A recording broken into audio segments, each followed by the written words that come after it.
अपने ही चंचल मन को अपने ही बस में करके एकाग्रता, स्थिरता एवं स्वयं अपने आप में शांति का अनुभव करने के बाद स्वयं मैं कौन हूँ को जानने की दृष्टि से साधना करते करते आज 1040 दिन हो गए। तारीख 12 सितंबर सन 2024, दिन बृहस्पतिवार, प्रातःकाल का समय।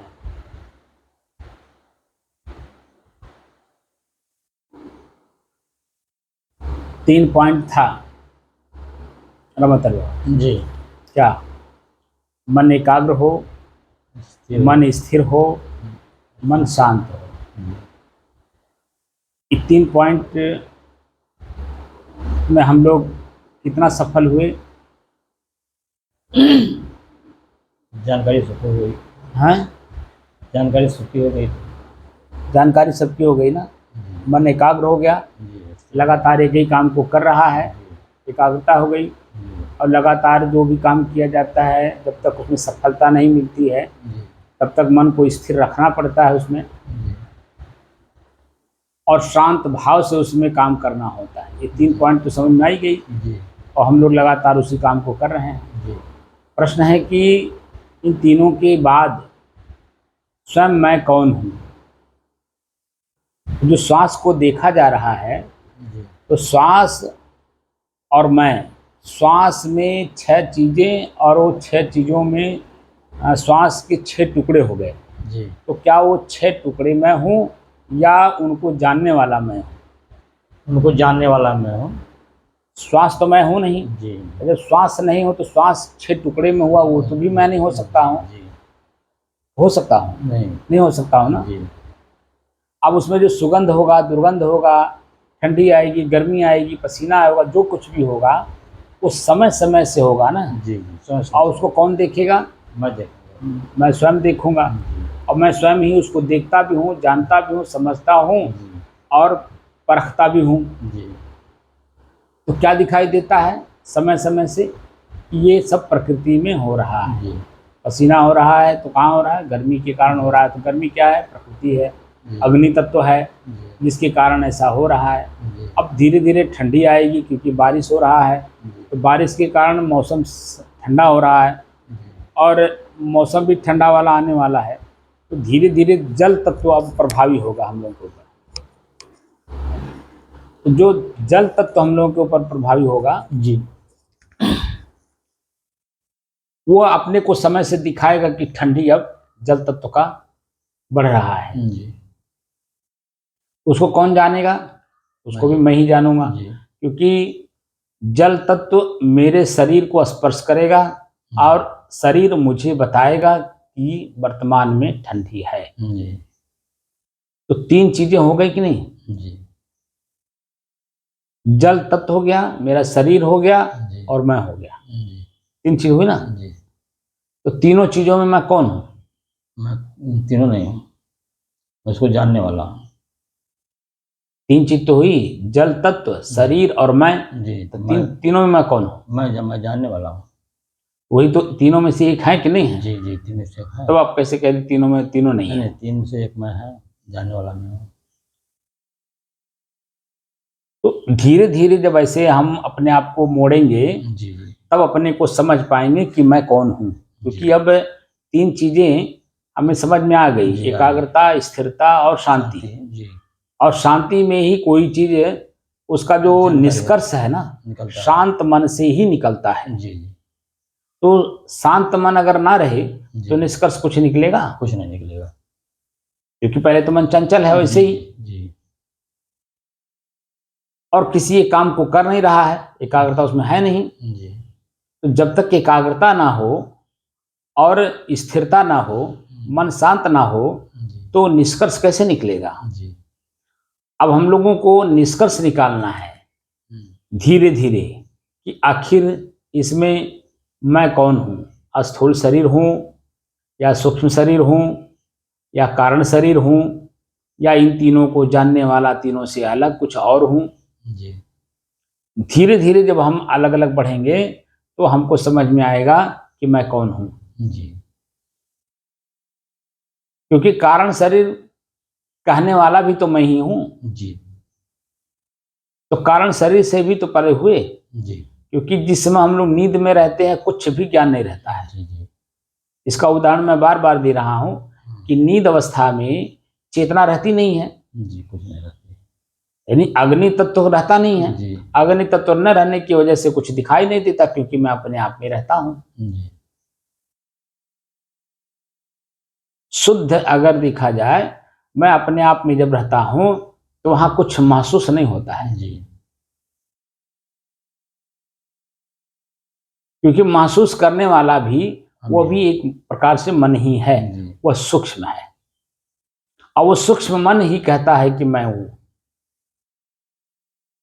बात समझे? अब जैसे जैसे हम आगे बढ़ेंगे वैसे वैसे देखा जाएगा जब, तो क्या पता चला कि मैं कुछ भी नहीं हूं।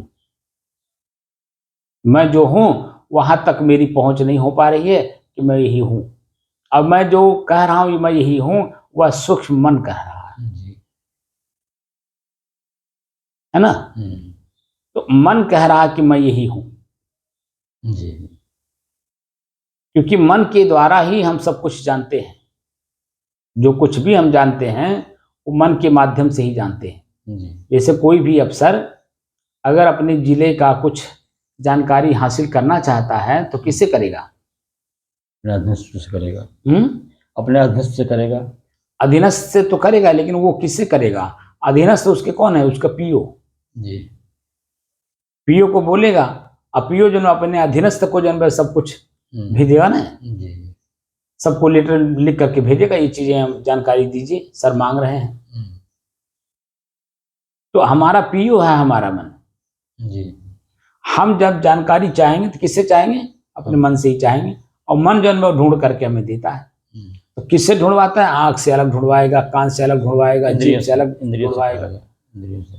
अलग अलग तहसील हैं, अलग अलग तहसीलों के एसडीएम हैं, तहसीलदार हैं, उनको लेटर लिख के भेजेगा और वहां से अपना कलेक्शन कर लेगा। तो आंख हमारा एक अलग एसडीएम है, आंख। कान हमारा एक अलग एसडीएम है।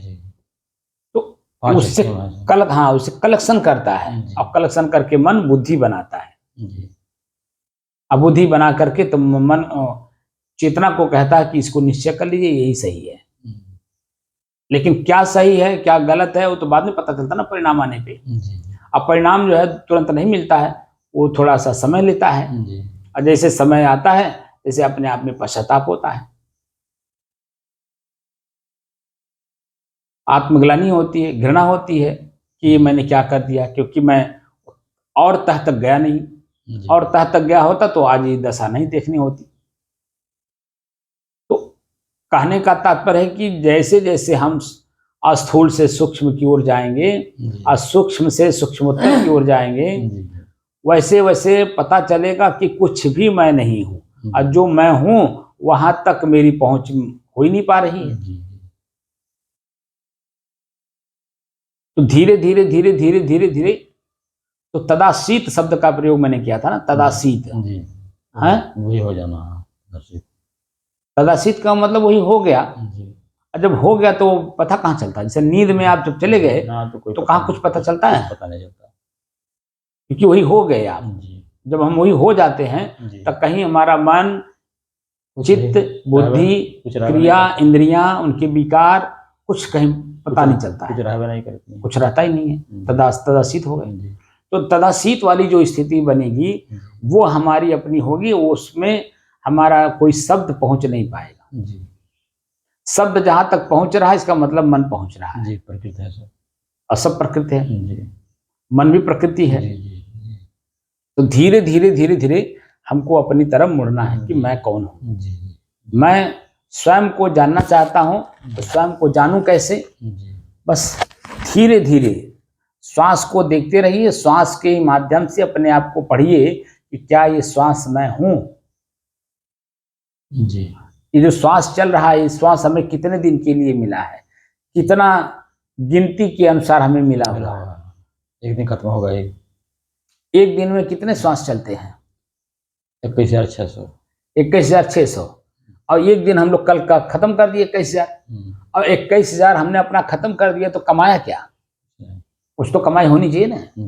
बढ़िया बिजनेस करता है, बिजनेस करता है तो बिजनेस करता है तो प्रॉफिट के लिए ना। कहीं भी पैसा लगाता है, धन लगाता है, कुछ भी लगाता है तो उसमें प्रॉफिट चाहता है। और हम क्या कर रहे हैं?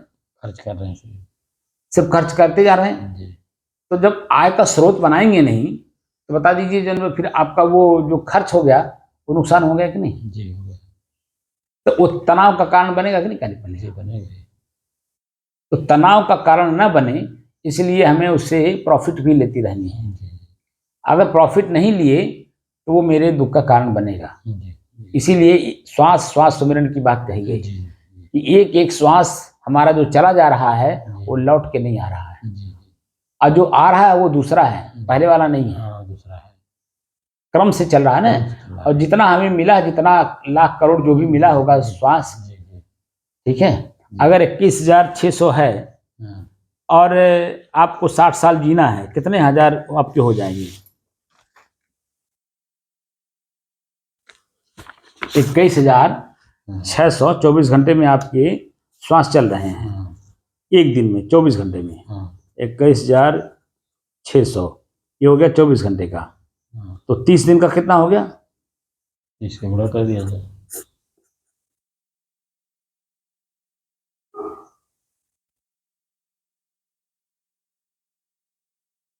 फिर 12 कर दिया जाए।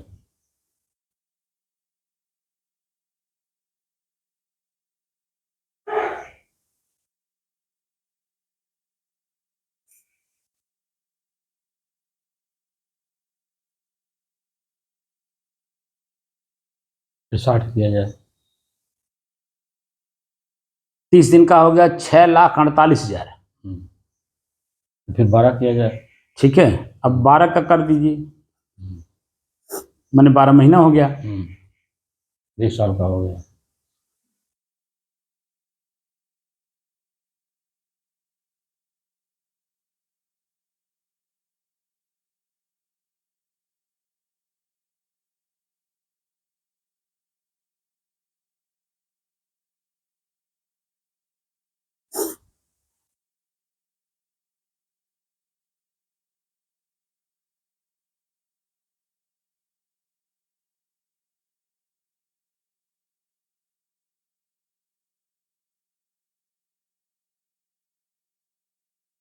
सतहत्तर लाख और 76,000। 77,76,000 जो आपका 1 साल का हो गया। अब 60 साल कर दीजिए। 6 गुणा 3।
अब ये हो गया आपके 60 साल का 49,95,600। ये आपके श्वास का इतना मिला हुआ 60 साल के लिए। इतना धन दे करके भेजते हैं वहां से। हाँ, इतना 60 वर्ष।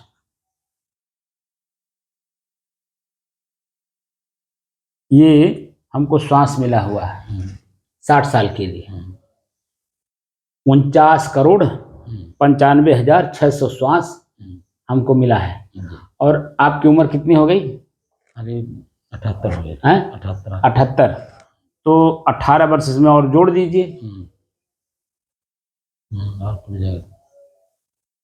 18 वर्ष और जोड़ दीजिए तो जो बढ़ा और वो एक्स्ट्रा हो गया आपका 60 साल से, जी क्योंकि 60 साल में सरकार ने आपको रिटायर किया होगा, जी तो 60 साल में तो आपका 49 करोड़ हो गया। 18 वर्ष का और जोड़ दीजिए, जी। इतना एक्स्ट्रा मिल गया आपको। आपने उसमें से कमाया कितना? कुछ नहीं, चला गया। और यही दशा हम हर मनुष्यों का ही हो रहा है कि हम सिर्फ खर्च करते चले जा रहे हैं और उसको हम कमाई नहीं कर रहे हैं। जी। और कमाई न करने के कारण ही तो हम लोग दुखी हैं। जैसे इनकम ऑफ सोर्स नहीं है, जी। तो इनकम ऑफ सोर्स नहीं है तो क्या कर रहे हैं हम लोग? कष्ट झेल रहे हैं। कष्ट झेल रहे हैं।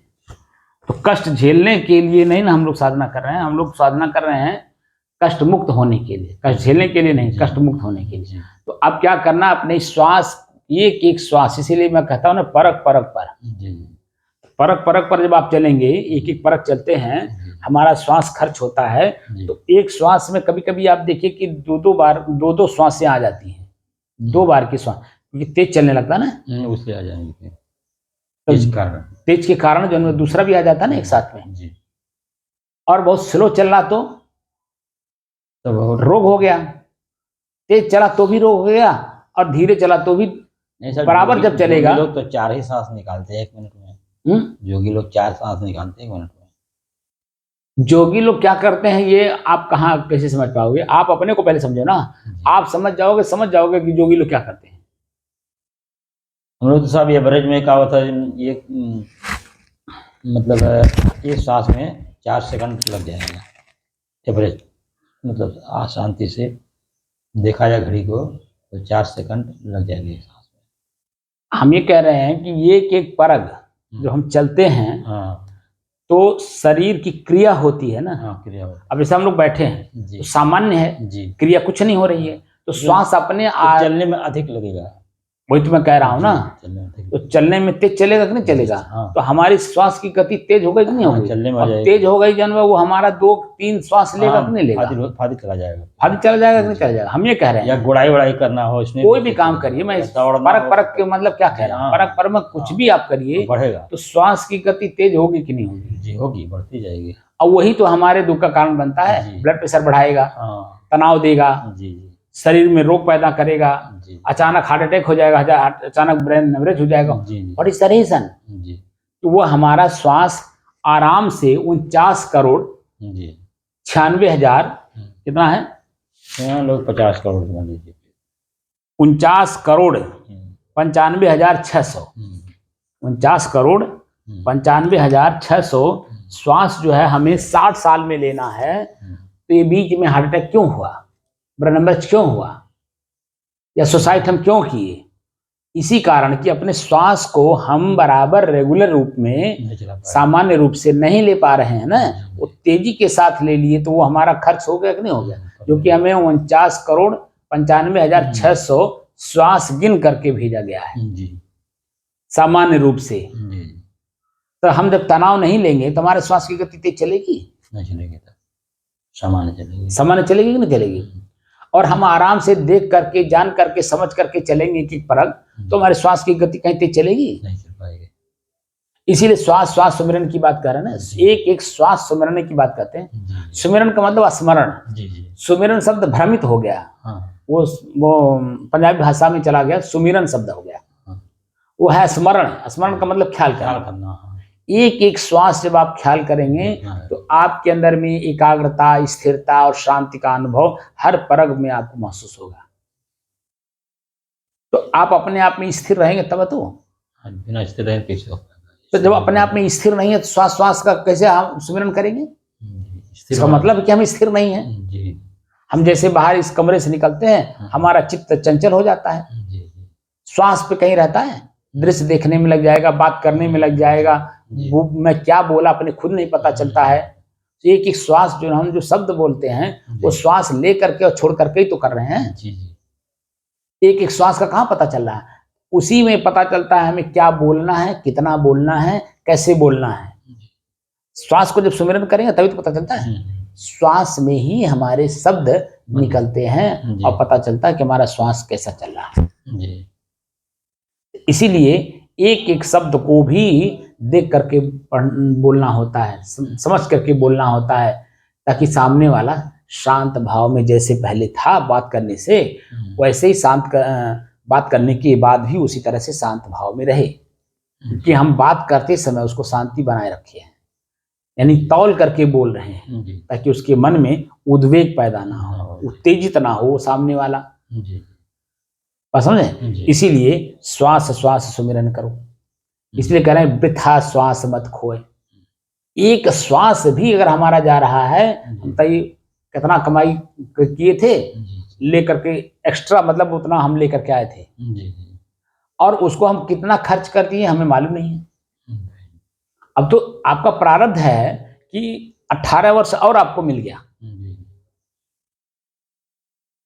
और वही 18 वर्ष जो है आपको कुशलता से कहिए कि 3 वर्ष में, 3 वर्ष होने वाला है, 15 उधर छोड़ दीजिए, 3 वर्ष में कुछ तो श्वास के बारे में और अपने बारे में, समाज के बारे में कुछ तो कुछ जानकारी हो रही है। उससे पहले कुछ जानकारी नहीं थी, क्या काम क्या। पहले क्या था, कौवा कान ले गया। हाँ, कुछ नहीं था पहले। क्या था, कौवा कान ले गया। अब कान हम टो नहीं रहे हैं और दौड़े जा रहे हैं, दौड़े जा रहे हैं, दौड़े जा रहे हैं। तो कान टो करके चलना है, मतलब एक एक श्वास देख करके चलना है। और सेक्स में 1 मिनट में 84 सांस निकलता है। सेक्स में 1 मिनट में 84 सांस निकलता है। अब आप बता दीजिए, ज्यादा से ज्यादा कुल मिलाकर के 15 मिनट का होता है। क्रिया जो सेक्स की होती है, आपने जो कहा उसकी चर्चा कर दी। 1 मिनट में पूरा कितने मिनट का सेक्स होता है? खाली 10 से 15 मिनट का ही तो होता है।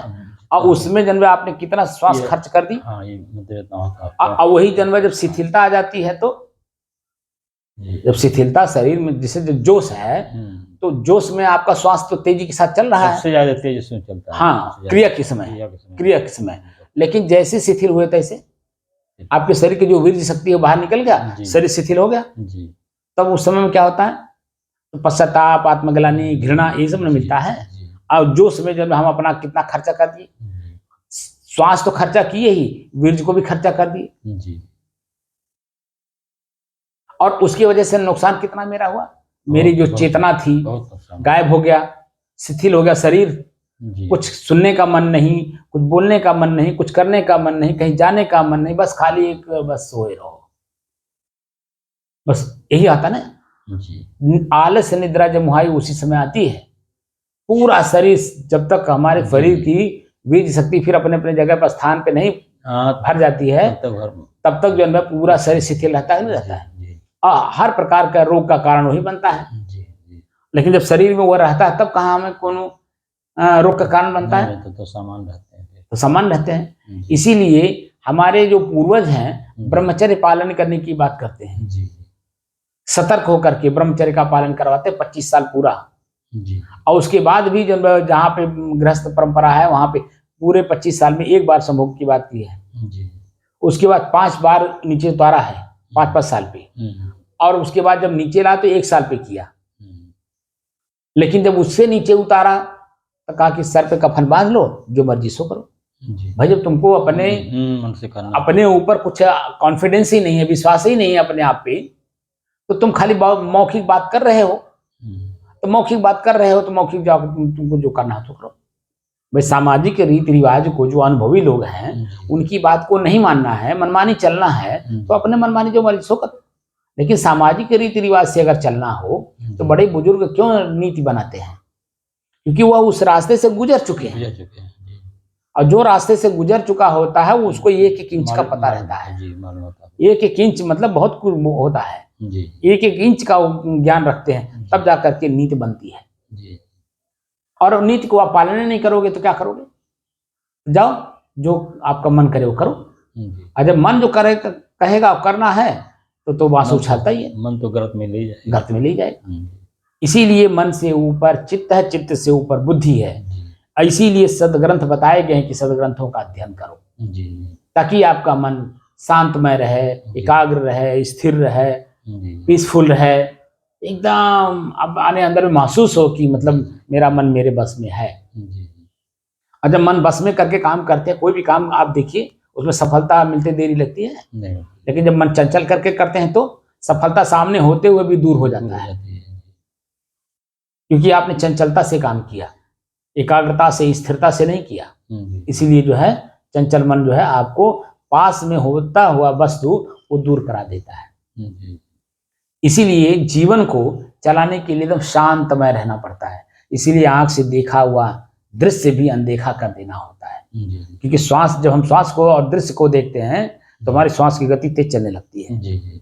तब उसको बैलेंस जब करने लगते हैं तो दृश्य छूटने लगता है अपने आप। इसीलिए मैं कल कह रहा था कि दृश्य, श्वास और मैं, दृश्य जैसे देखेंगे श्वास की गति तेज हो जाती है, अपने आप श्वास की गति तेज हो जाती है। और श्वास की गति जैसे तेज हुई तो ब्लड प्रेशर बढ़ा, और शरीर में कब कौन सा रोग पैदा कर देगा कौन पता है जी। इसीलिए श्वास सुमिरन करने की बात हमारे ऋषि करते हैं। हम क्यों नहीं भीड़ बढ़ा रहे हैं?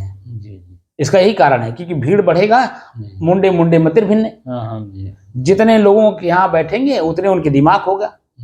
मेरी बात को कम सुनेंगे, अपनी बात मेरे ऊपर ज्यादा मनवाने की कोशिश करेंगे। वो अपने आप को तीरंदाज बनते हैं कि मैं सब सर्वश्रेष्ठ हूं, मेरी बात क्यों नहीं सुनी जाती है? तो मैं सर्वश्रेष्ठ हो तो सर्वश्रेष्ठ अपना लिए रहो, क्यों दुखी हो? संत के पास आओ तो बिलार बन करके रहो, तब जा करके कुछ हासिल कर मिलेगा। और वहां जब आप शेर की तरह रहोगे तो क्या हासिल कर पाओगे? कुछ नहीं।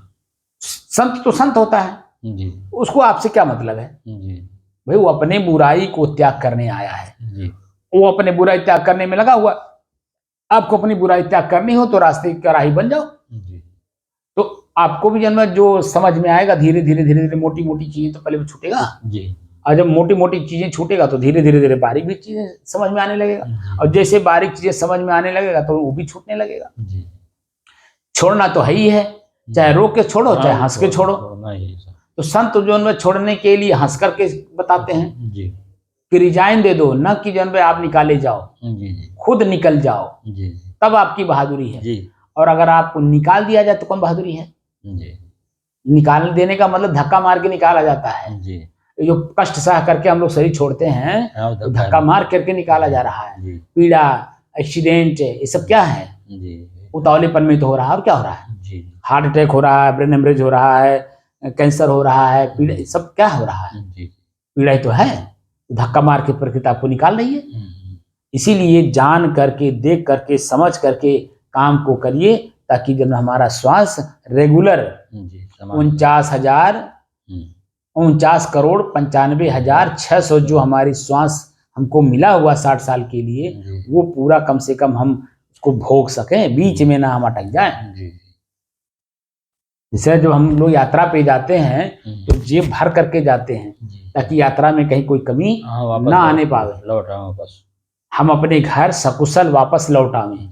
इसीलिए देखिए रास्ते में हम सोच कर समझ करके खर्च करते हैं, कहीं से मनमानी तरीके से नहीं खर्च कर देते हैं, है ना?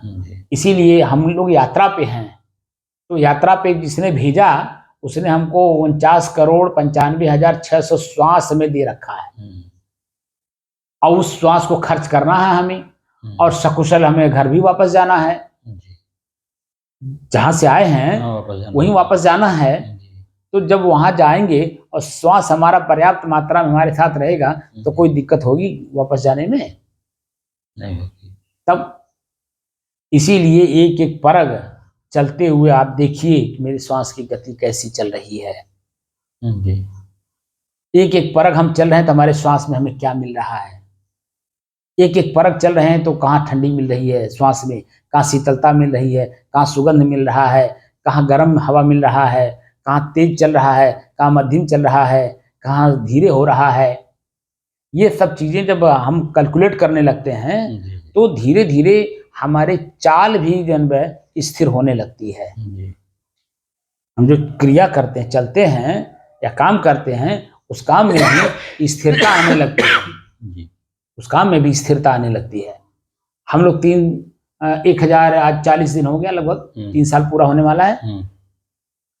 अगर हम लोग स्थिरता पूर्वक काम ना किए होते तो चल मिलता? नहीं चल मिलता। बोलिए। बहुत स्थिरता चला गया, और एकदम रेगुलर रूप में हम लोग स्थिर होकर के चले हैं जी तो आज 1040 दिन तक हम लोग लगातार दोनों टाइम बैठ रहे हैं। जी और वही हाल है कि रेगुलर जब हम शरीर को भोजन देते हैं तो शरीर हमारा स्वस्थ रहता है जी दोनों टाइम। जी समय समय से पानी पिलाते रहते हैं इसको, और अपने जो एनर्जी है, वीर जी शक्ति, उसको अपने भरपूर हम रखे हैं, तो हमारी चेतना और हमारी शरीर की ऊर्जा शक्ति हमेशा रेगुलर बनी रहती है। जी मैं एक अफसर को देखता हूँ तो उनका भी उम्र लगभग 60 साल होने वाला है, 1-2 साल की कमी है, तो रिटायर होने वाले हैं। उनको जब मैं देखता हूँ तो पतला दुबला लंबा सा उनको जब देखता हूँ तो बल्कि मुझे जो अपने ऊपर कभी कभी छेप लगता है कि देखिए वो शरीर कैसे मेंटेन कर रखे हैं, अपने शरीर को कैसे मेंटेन कर रखे हैं। क्योंकि एक अफसर हैं और 3 जिले का मालिक हैं, किसको कमिश्नर कहते हैं, उनको देखता हूं तो मालूम पड़ता है कि शरीर मेंटेनेंस जो है वो चेतना में है, इसीलिए शरीर को मेंटेन रखे हैं। और भीतर से एकदम बिल्कुल शांतमय रहते हैं क्योंकि ज्ञानी हैं। आप समझे ना? अभी एक वीडियो मेरे पास आया, उस वीडियो में एक प्रमुख सचिव को मैंने देखा, और उनको भी मैं जब से देख रहा हूं आज लगभग 4 साल से, 4 साल, हाँ 4 साल हो गया होगा, 2018, 26, 220, 6 साल हो गए। हाँ 4-5 साल हो गया लगभग उनको जानते हुए। ठीक, तो उनको मैं देख रहा हूँ जैसे मैं पहले देखा था वैसे ही आज भी वीडियो आया था उन्हीं का, तो उस वीडियो में मैंने उनको जब देखा तो एकदम वैसे ही है, क्योंकि उनके ऊपर समाज की जिम्मेदारी है, और समाज की जिम्मेदारी में अगर वो अपने शरीर को भीतर से शांतमय नहीं रहेंगे और भीतर से अपने आप को मेंटेन नहीं रखेंगे तो समाज की जो बुराइयों से भरा समाज है उसको कैसे मेंटेन करेंगे, अपने अनुकूल कैसे बनाएंगे? क्योंकि हर आदमी अपनी तरफ खींचता है और हर आदमी को हमें अपनी तरफ खींचना, कैसे खींचा होगा? इसीलिए ये सब पूर्व जन्मों के जो सतर्कता सावधानी रखने वाले साधु हैं। अपने आप पे पूर्ण रूप से सतर्क रहना ये साधना से कम नहीं है। अपने पद की गरिमा बनाए रखना, अपने आप में शांत रहना, कोई भी समस्या है उसका समाधान करना, ये भी एक साधना है, बहुत बड़ी साधना है। और वो जो साधे रहेगा वही कर पाएगा, और जो साधे ही नहीं रहेगा तो छोटी छोटी बातें में उलझ जाता है, तो तुम्हें मैं कर बैठता है। आप भी तो एक मुलाजिम रहे हैं, अधिकारियों को देखे होंगे, क्योंकि जो साधक नहीं रहता है वो छोटी छोटी बातों में अपने चपरासी से उलझ जाता है, क्योंकि मन को साधा नहीं है तो चपरासी से भी उलझ जाएगा। चपरासी से उलझा तो चपरासी, कभी कभी आप वीडियो मतलब समाचार में सुनते भी होंगे कि फलाने अधिकारी से फलाने चपरासी से उलझन हो गई, कभी कभी मिलता है नहीं, मिलता है। अब वो कहाँ तक ले जाएगा कौन पता है। इसीलिए अपने आप को पूर्ण रूप से साधना पड़ता है, और जो अपने आप पे सधा रहता है ना वही आगे का काम सकुशलता से निपटा लेता है। तो हम लोगों को आगे का काम क्या करना है, अपने इसी जीवन में रहते रहते हमें मोक्ष को नजदीक से देख लेना है, ताकि हमें मालूम हो शरीर छूटते समय मोक्ष हो करके जीव कहाँ जाता है। जैसे लोग प्रश्न करते हैं ना कि मोक्ष होने के बाद जीव कहाँ जाएगा, तो उसको जब हम मोक्ष को साक्षात देखें, जैसे सेब को साक्षात देख रहे हैं, और जब उसको उठा करके और दांत में लगाएंगे और जीभ पर उसका रस पड़ेगा तभी तो स्वाद मालूम होगा।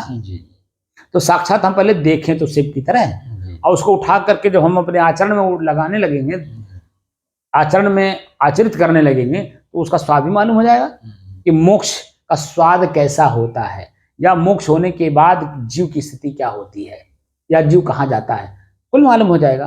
पहले मोक्ष को तो साक्षात देख ले, मोक्ष इसी को कहते हैं। मोक्ष होने के बाद जीव कहाँ जाएगा, पहले मोक्ष को देख लिया जी, वहां तक पहुंचा जाता है, पहुंचा जाए। ठीक है ना? साहिब साहिब साहिब बंद कर दिया। तो कुछ मन श्वास पर रुक रहा है, शांत महसूस हो रहा है। हाँ, लगातार इसको करेंगे, जैसे दोनों टाइम भोजन किया जाता है ऐसे ही ये लगातार करेंगे तभी बात समझ में आएगा। धीरे धीरे धीरे धीरे बात समझ में आएगा। पहले तो हम लोगों ने अपने मन को छूट दे रखा था, जहाँ मन करता था, जो करता था, सोचता था, बोलता था, करवाता था। अब सब चीज़ों में हमें धीरे धीरे कंसंट्रेट होना है, एकाग्र होना है। हमको वही काम करना है कि जिससे कि हमारा जीवन एकदम प्रफुल्लित हो, प्रसन्नचित हो, आनंदित हो, है ना। दुख नाम की कोई चीज़ रही ना जाए। हाँ, क्योंकि ये शरीर ही दुख का कारण है, और शरीर में हम जब तक रहेंगे तब तक दुख का कारण बना रहेगा। लेकिन इसी शरीर से हमें दूसरा साधन भी तो मिल जाता है, प्रफुल्लित होने के लिए, प्रसन्नचित होने के लिए, आनंदित होने के लिए, उत्साहित होने के लिए। वो क्या है? वो मेरा अपना भीतर का ज्ञान है। भीतर का ज्ञान जब हो जाएगा ना, तो चेहरा आपका जो दबा हुआ लग रहा है एकदम खिला हुआ लगेगा, प्रसन्नचित लगे, मालूम होगा कि हाँ कुछ अंदर से है। जैसे किसी के पास जब कुछ रहता है ना, उसको देखिए बांसुर चलता है, और जिसके पास कुछ नहीं रहता है वो देखिए दबा दबा सा लगता है।